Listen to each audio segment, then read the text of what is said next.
Ascolta un po', la vita ti ha messo in un ascensore ed è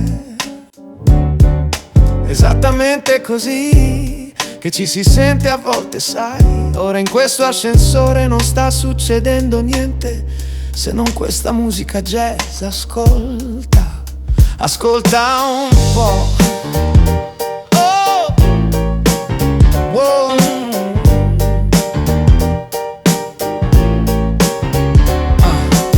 Sei stato posizionato qui per stare fermo, e in questa posa immobile puoi decidere quando uscirai da questo ascensore. Se tu sei su sull'attico o sei di nuovo giù al piano terra. Quindi devi decidere dove vuoi andare su o giù. Tutti ci sforziamo per andare su, ma siamo qui dentro questo ascensore ora.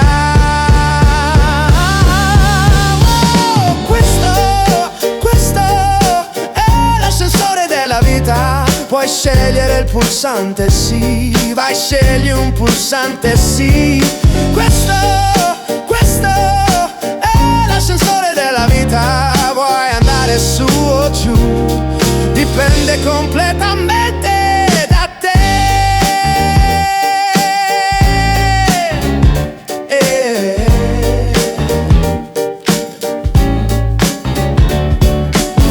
È tutto quel lavoro che fai dentro. Cosa vuoi realizzare veramente in questa vita?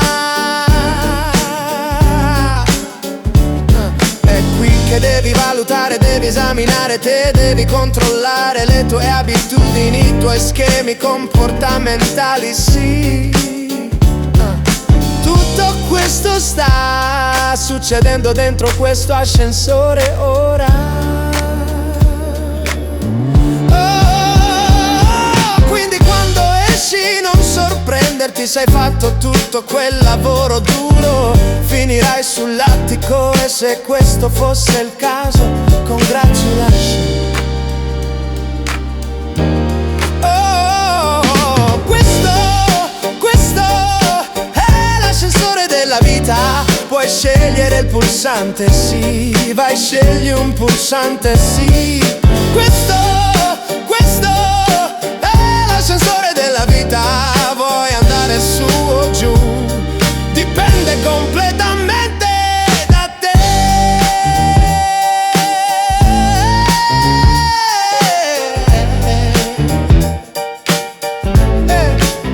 Potresti essere solo al piano prima dell'attico, ma ci stai arrivando.